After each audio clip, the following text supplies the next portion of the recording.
Always monotone in his answers, but always a good quote. And that would be Patriots coach Bill Belichick, that is.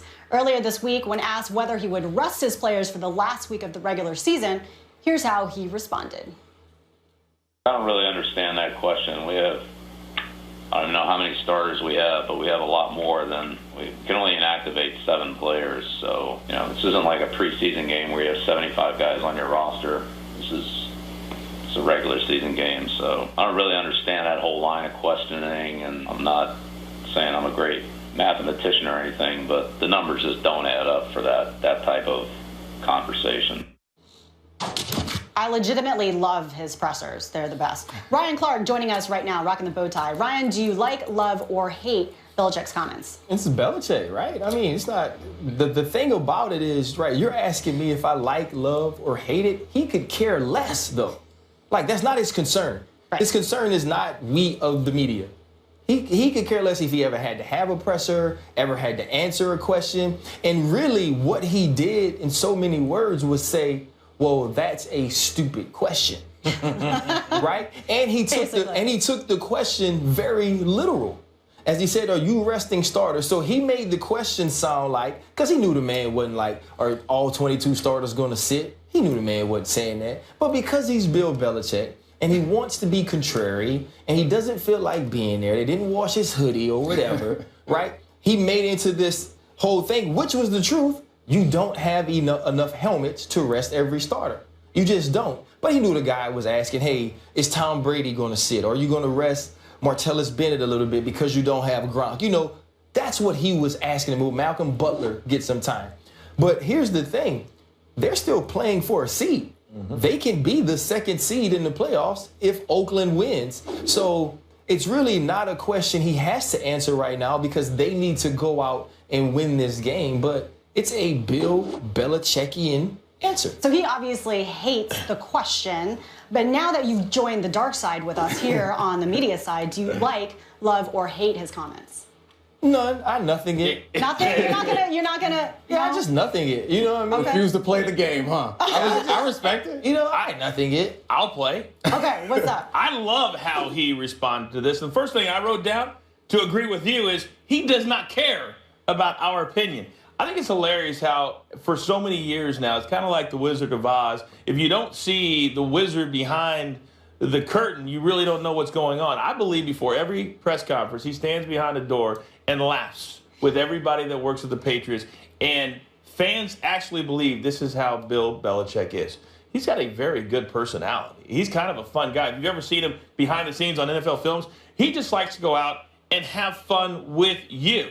Have fun with you because it doesn't matter. He has gotten to a level, and his philosophy I agree with.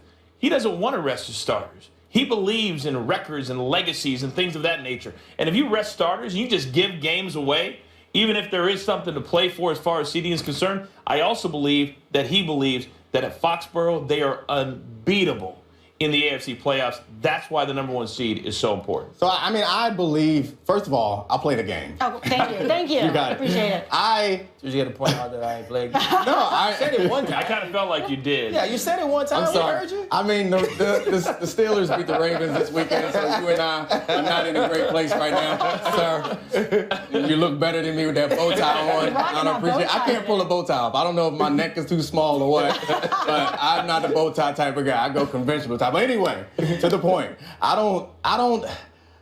I love what he did. That bit of press conference judo that he pulls off is good. But I think that he's lying in the idea that obviously he won't sit all of his starters, but he's a smart man. And he's the type of head coach that has long-term vision and appreciates looking into the future and not thinking about week to week. I think that he knows that what's in the best interest is having healthy Tom Brady and that all their players are healthy that they need. And he's going to sit some of those guys and I think reduce their time or at least not put them in risk as much as possible. And it's also to his advantage to get Garoppolo a few more snaps because Garoppolo's going on the block as soon as the season's over. After the final whistle is blown, they are shopping Garoppolo around. They're trying to get something for that. Either that or Brady's out of there, which I know sounds crazy, but I think Belichick is a long-term thinking type of guy, and he wants to be ahead of the curve instead of behind it. I think I disagree with some of your points. I don't think he cares about legacy and records and those things. I think all he cares about is winning.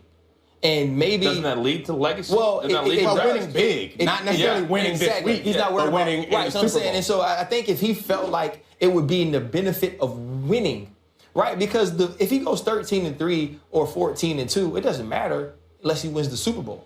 Right, we won't care. We won't be like it was a 13-3 team. It wasn't like a 14-2 team. Right, so I don't think that actually factors in. But what you said about having the playoffs come through Foxborough matters to him, and that's what's going to be important because I think he believes that's the best way for him to win. And on your Garoppolo point, I don't play him no more. That's true. That's not anymore. I don't play him anybody. No more.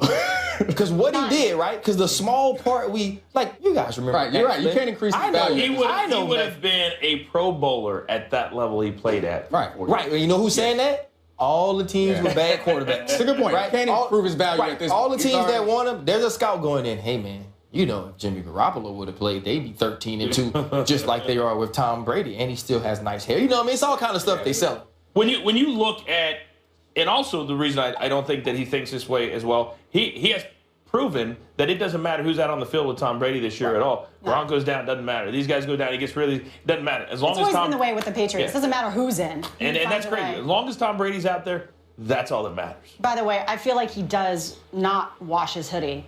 Because you said that he is something to wash up. I feel like he does not wash it. It's like 20 in the closet. That's true. He probably does. All right, staying in the AFC and on the topic of questioning head coaches and their decisions, former Steelers quarterback Terry Bradshaw had some strong words about Coach Mike Tomlin.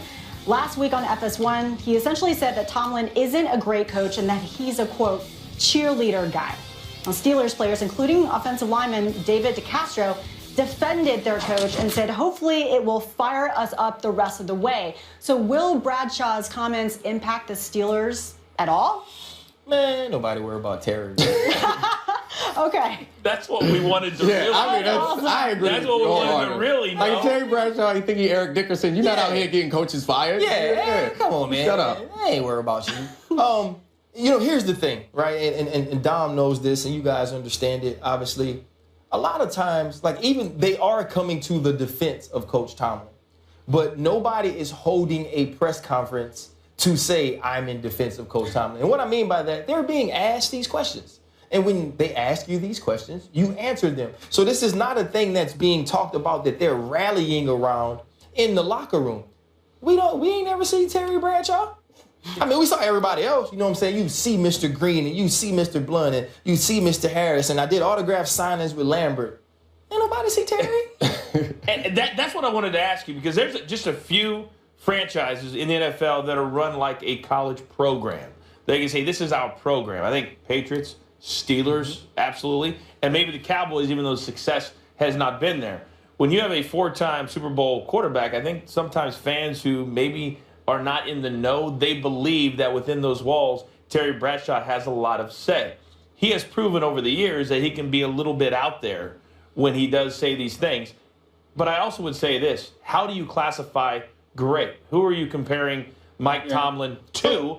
And to just talk about his comments for a second, I would play for Mike Tomlin all day, every day, because I love a guy that got his players back. So I'll answer the question and then take a slight detour. But first of all, being a cheerleader isn't necessarily an insult for a head coach. Like, that's part of the job description. You have a coordinator to do the offense. You have a coordinator for the defense. You have a special teams coordinator. You're in charge of team morale, psychological and emotional well-being of the team. That's part of being a cheerleader and making big picture or making difficult, long-term, big picture decisions. Mike Tomlin has done that better than almost anybody in the league. So whether he's great or not great, he seems to have been pretty effective to me. He's got a strong hairline, which it's hard to argue with that. That thing is authoritative. I love it. No doubt. And I mean, on the cheerleader point, there's a slight detour that I'd like to make. That I always find it kind of odd that when I'm watching games, I watched a game a couple weeks ago, the Falcons, and they went to commercial and they just had all the cheerleaders in a line with their arms around each other, and they jump into a split, they hit the ground, and everything's bouncing. And I'm thinking like, oh, okay. And then it hit me that it's so weird. Like, it really has no place in football, and why don't we have male cheerleaders in tight little Speedos. I knew it was coming. Oh yeah, I told you that I'm hijacking the show. I didn't know if you're going to bring it up on the show. Why not? Normally, I'd be right there with you. However, man, my wife watched. Go ahead. Yeah.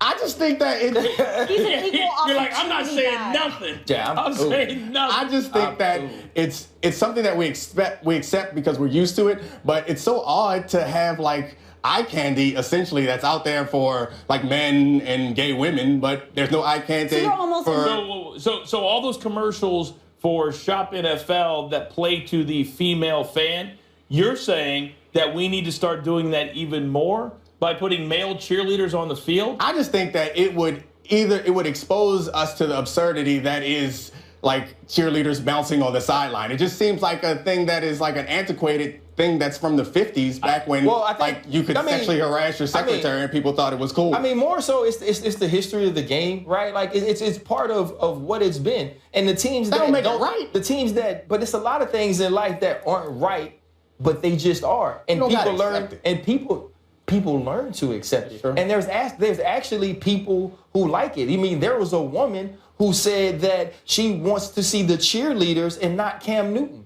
That's fair. But do you think that they would not appreciate? I just think it's. But remember the woman who got mad at Cam? The woman got mad at Cam for dancing. She wrote a letter. She got mad at Cam for dancing, and she said he should be more like the cheerleaders who are teaching her young daughter stuff. But like, we have gotten off the point because of hijack. For sure. I was gonna hijack. We have totally gotten off the point. But here's the other thing, Look at right? me.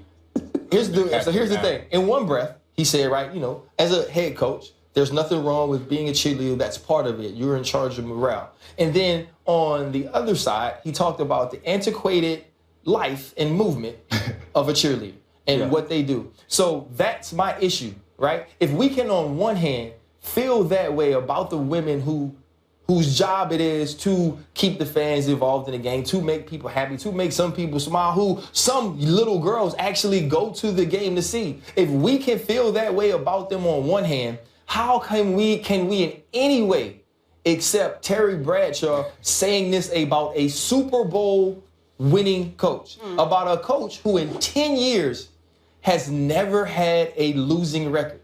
Never. Not one in 10 years. So when we put that label on him as a cheerleader guy, and I agree with you, you can't quantify great. Great is your opinion. Like, I think Bill Belichick is a great coach. That's how I feel. So if you're only saying Saban and Belichick are great, and you're saying that nobody else is, I get that. But if you say that Mike Tomlin, just a cheerleader guy, not a great coach, and the coach you give me as an example is Mike McCarthy, right? That's what he said. Because he said you should get rid of. If I had to pick between Aaron Rodgers and McCarthy, I'd pick McCarthy because you always pick a great coach. Now you show me that you're misinformed and you're not that smart. To put a bow on that conversation, I must say I don't think I've ever talked about male cheerleaders on this show. In Speedos. But there is a first time for everything. All right, coming up.